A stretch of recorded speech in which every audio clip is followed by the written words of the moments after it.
Bonjour, on se retrouve pour une nouvelle vidéo qui n'a pas été prévue. Voilà, je tiens à le dire. Alors, c'est pour une petite vidéo type préventive sur les animaux.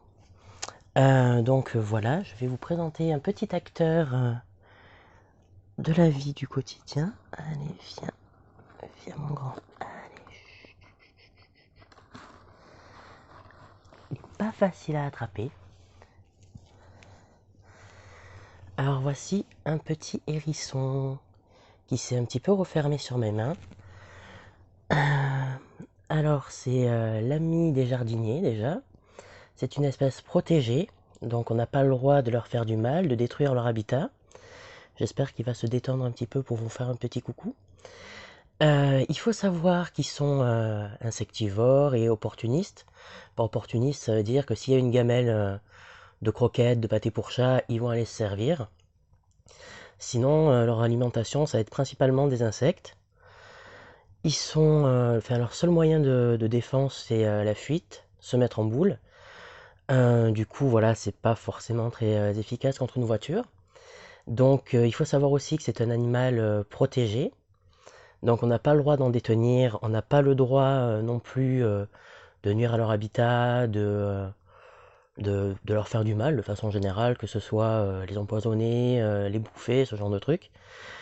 Euh, c'est le parfait ami du jardinier, il va bouffer aucun fruit, aucun légume, juste les insectes, les limaces, les escargots. Au lieu d'utiliser de l'insecticide et les trucs qui sont nocifs, il suffit d'avoir des petits hérissons dans son jardin, en sachant que quand on a une haie, c'est pratique, on leur met des tas de feuilles ou de paille derrière, enfin, en dessous de la haie, et les hérissons vont venir s'y réfugier, faire leur portée, vivre leur petite vie, voilà. Alors lui, c'était un jeune adulte, il a plus besoin de son cocon familial, hein, de son petit groupe. Et si je l'ai récupéré, c'est tout simplement parce qu'un hérisson dans la journée, c'est un hérisson en danger. Et il vaut mieux les récupérer et les garder un petit peu pour qu'ils se reposent, qu'ils se nourrissent un petit peu, qu'ils boivent. Et les relâcher, le mieux c'est en soirée ou en tout cas dans les bois, un endroit sombre, tranquille, loin des humains, pour qu'ils puissent mener leur petite vie tranquille. Donc voilà, celui-là, je vais le garder un tout petit peu pour qu'il puisse boire et manger, puis après il sera relâché. Tu veux pas dire coucou? Là j'ai son petit nez contre mon doigt, je vais essayer sans le déranger. Voilà.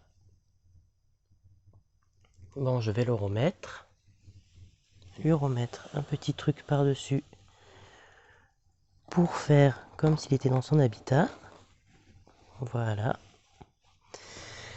Du coup, voilà, ça clôt la vidéo et j'espère avoir d'autres occasions de vous faire des vidéos comme ça qui ne, bon, pour le coup, c'était pas préparé, c'était pas prévu, pas écrit ni rien.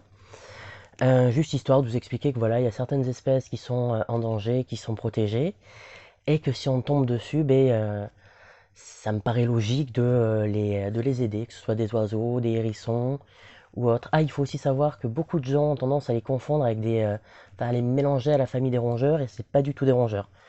Même si des rongeurs mangent des insectes, le hérisson n'est pas un rongeur, il a des petites dents assez pointues.